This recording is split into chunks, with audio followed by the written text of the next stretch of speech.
हाय everyone, नमस्ते and welcome to pure science.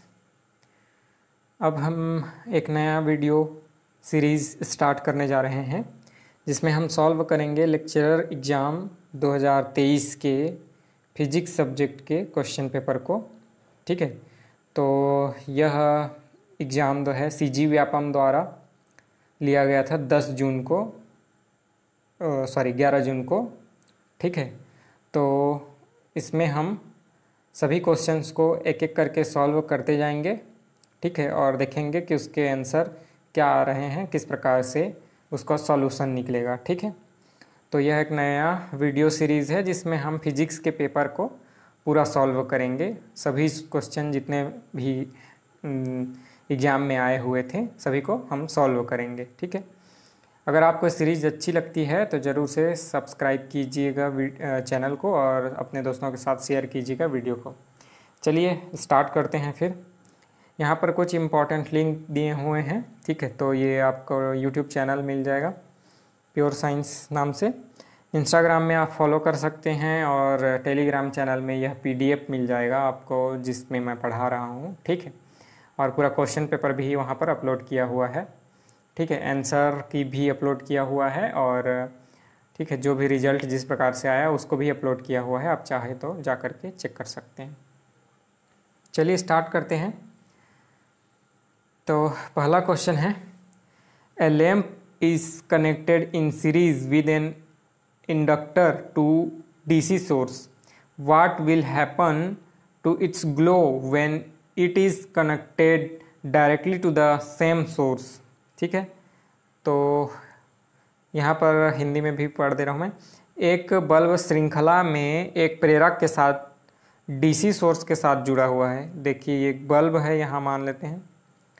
ठीक है, एक मिनट, ये बल्ब है, इसके साथ एक प्रेरक लगा हुआ है और ये DC सोर्स लगा हुआ है। इस प्रकार से मान लेते हैं ये पॉजिटिव सोर्स है, ये नेगेटिव, और ये सभी इस प्रकार से सीरीज़ में कनेक्टेड हैं।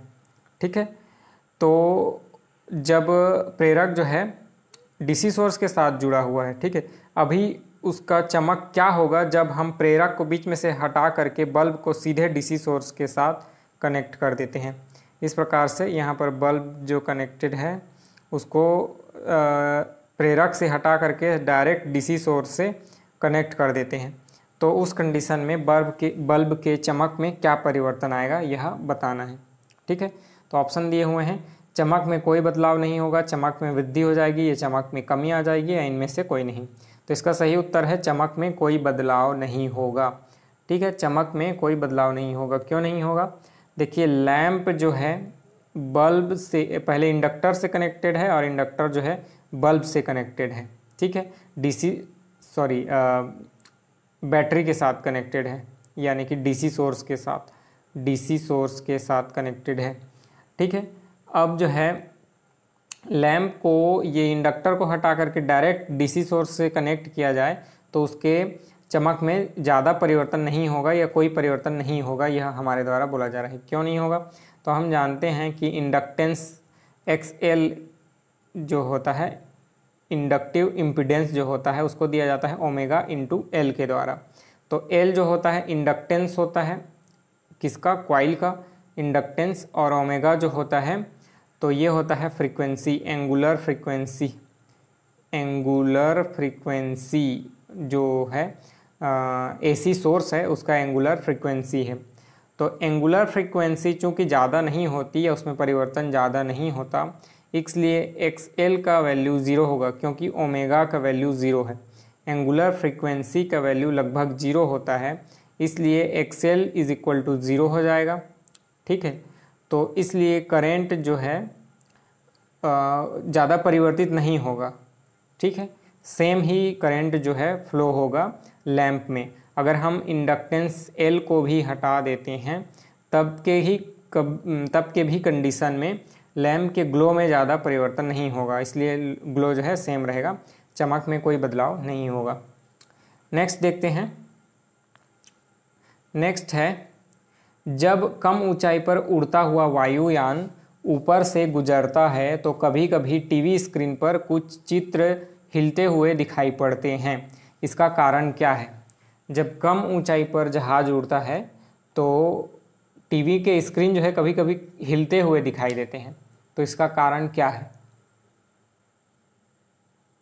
पहला है एंटीना से प्राप्त सिग्नल का विवर्तन के कारण, या फिर एंटीना द्वारा प्राप्त सीधे आने वाले सिग्नल और विमान द्वारा परावर्तित कमजोर सिग्नल में व्यतिकरण के कारण, या फिर विमान के गुजरने के कारण होने वाले चुंबकीय प्रवाह में परिवर्तन के कारण, या फिर वायुयान के गुजरने से उत्पन्न कंपन के कारण।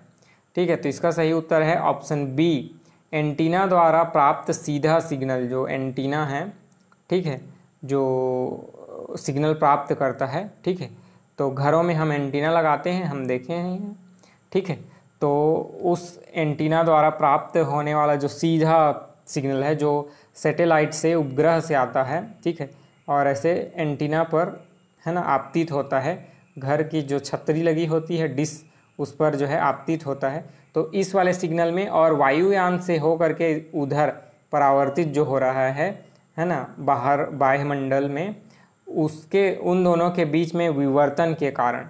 ठीक है, तो इनमें से कौन सा होगा? तो इसका सही उत्तर है ऑप्शन बी, एंटीना द्वारा प्राप्त सीधे सिग्नल और विमान द्वारा परावर्तित होकर के कमज़ोर सिग्नल जो वापस जाता है, उन दोनों में व्यतिकरण होता है, जिसके कारण चित्र जो है हिलते हुए दिखाई देते हैं टीवी स्क्रीन पर। अगला क्वेश्चन है, स्थायी धारा के लिए सातत्य समीकरण है।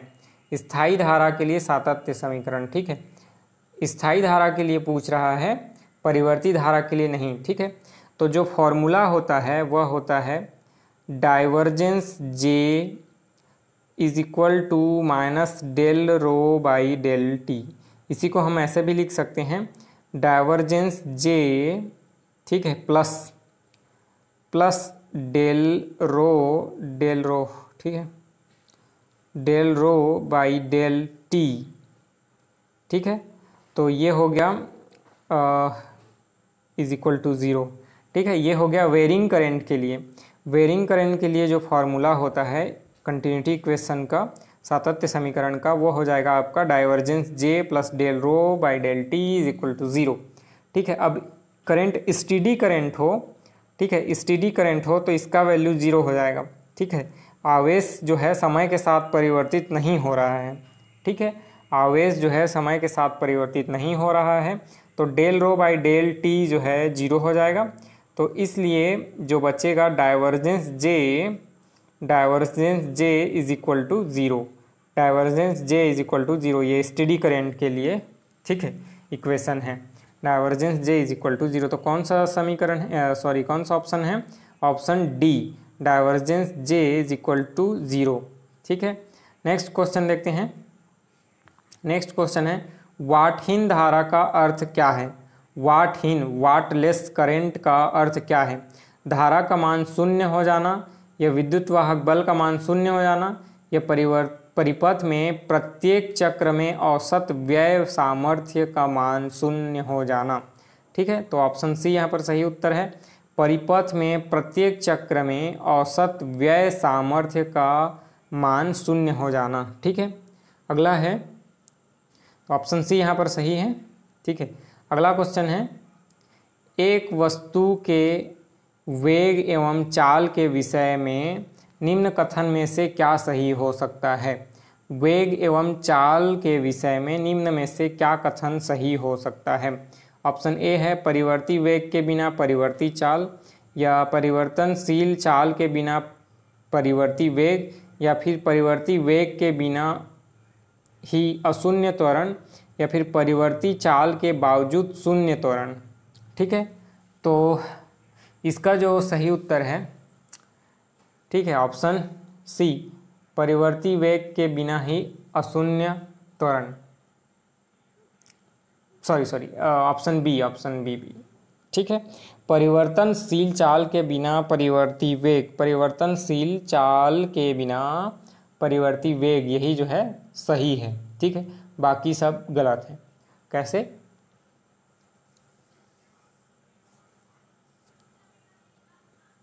एक वस्तु के वेग एवं चाल के विषय में बताना है। तो पहला देखते हैं, परिवर्ती वेग के बिना परिवर्ती चाल, ठीक है, वेग नहीं बदल रहा है, जो है कांस्टेंट है वेग, ठीक है, तो उसके बिना परिवर्ती चाल संभव है या नहीं? तो ऑब्वियस सी बात है नहीं, क्योंकि वेग जो है कांस्टेंट है, तो परिवर्ती, है ना, वेग जो है कांस्टेंट है, परिवर्ती वेग के बिना, ठीक है, परिवर्ती वेग नहीं है, ठीक है, कांस्टेंट वेग है, तो उसके बिना परिवर्ती चाल तो हो ही नहीं सकता, ठीक है। उसके बाद परिवर्तनशील चाल के बिना परिवर्ती वेग, परिवर्तनशील चाल के बिना परिवर्ती वेग, ठीक है, तो ऑप्शन बी यहाँ पर सही उत्तर है। परिवर्तनशील चाल के बिना परिवर्ती वेग जो है संभव है। चाल जो है ना बदल रहा हो, चाल जो है कांस्टेंट हो, ठीक है, उसके साथ ही साथ क्या हो कि परिवर्ती वेग जो है, ठीक है, परिवर्ती वेग हो, मतलब वेग जो है बदल रहा हो लेकिन चाल नहीं बदल रहा हो, ठीक है, तो ऑप्शन बी यहाँ पर सही उत्तर है, ठीक है। नेक्स्ट देखते हैं, सरल आवर्त गति करते हुए कण का आयाम उसके आधे विस्थापन पर गतिज ऊर्जा तथा स्थितिज ऊर्जा का अनुपात होता है, ठीक है। सरल आवर्त गति करते हुए कण का जो इक्वेशन है वो दिया जाता है x is equal to a cos omega t. सरल आवर्त गति करते हुए कण का जो है साधारण सा जो इक्वेशन दिया जाता है x is equal to a cos omega t. अब हम जानते हैं x is equal to a by two, x is equal to a by two है, ठीक है। क्योंकि जो उसका आयाम है, ठीक है, करते हुए दोलन करते हुए कण का आयाम के आधे विस्थापन पर गतिज ऊर्जा तथा स्थितिज ऊर्जा, है ना, आयाम का आधा विस्थापन, x जो है विस्थापन है, a जो है आयाम है, तो आयाम का आधा विस्थापन होगा तो क्या होगा, ठीक है। तो यहाँ पर दिया हुआ है x is equal to a cos omega t और x जो है, x का वैल्यू है a अपॉन टू, ठीक है, a अपॉन टू मतलब आयाम का आधा, ठीक है।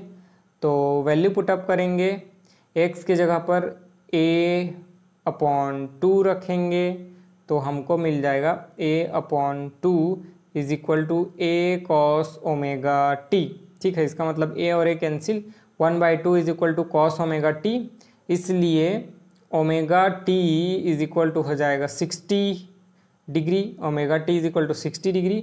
अब हमको देखना है काइनेटिक एनर्जी और पोटेंशियल एनर्जी के बीच में रिलेशन क्या होता है।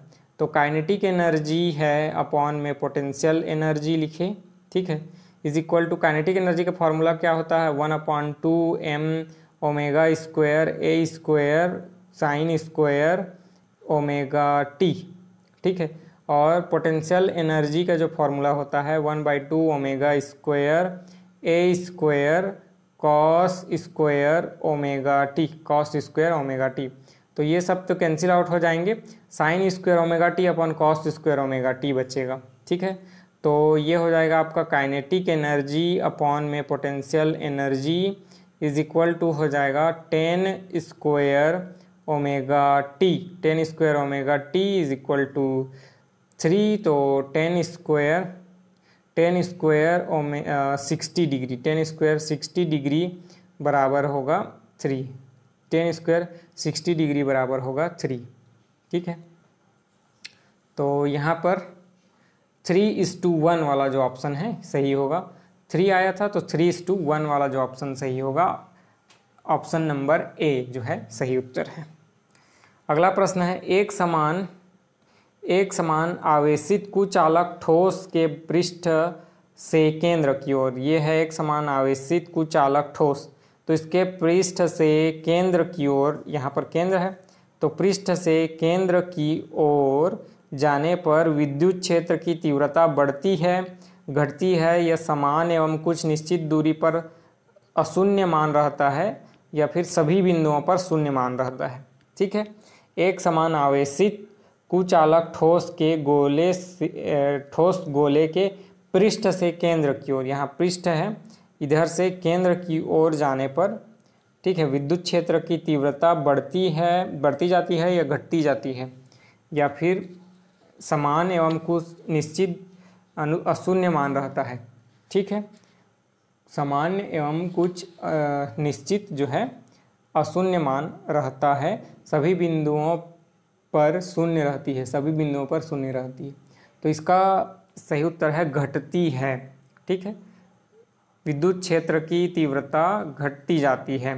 एक समान आवेशित कुचालक ठोस गोले के पृष्ठ से केंद्र की ओर जाने पर विद्युत क्षेत्र की तीव्रता पृष्ठ से केंद्र की ओर, बाहर से अंदर की ओर जाने पर विद्युत क्षेत्र की तीव्रता घटती जाती है। ऑप्शन बी सही उत्तर है यहाँ पर। ठीक है, न्यूट्रॉन बीटा डीके में अंतर्निहित मूल प्रक्रिया है। यहाँ डी जो दिया हुआ है एक्चुअल में एन है। N tends to U plus electron plus electron neutrino, anti neutron neutrino. उसके बाद है न्यूक्लियस से यू प्रोटॉन प्लस इलेक्ट्रॉन, मात्र प्रोटॉन प्लस इलेक्ट्रॉन। ठीक है, उसके बाद है S tends to U plus electron plus anti electron neutrino. ठीक है, तो यहाँ पर जो सही उत्तर है न्यूट्रॉन बीटा डीके में अंतर्निहित मूल प्रक्रिया कौन सी है। ठीक है, तो option A is the right answer. Neutron जो है प्रोटॉन में चेंज होता है, न्यूट्रॉन जो है प्रोटॉन में चेंज होता है प्लस इलेक्ट्रॉन, ठीक है, प्लस एंटी इलेक्ट्रॉन न्यूट्रिनो। ठीक है, तो ऑप्शन ए यहाँ पर सही उत्तर है। ठीक, तो इस वीडियो में इतना ही रखेंगे, बाकी के प्रश्नों को हम अगले वीडियो में सॉल्व करेंगे। इस वीडियो में आपको किसी प्रकार का डाउट हो, कोई सजेशन देना चाहते हैं तो वेलकम है ना। मिलेंगे हम अगले वीडियो में, तब तक के लिए नमस्ते, थैंक यू।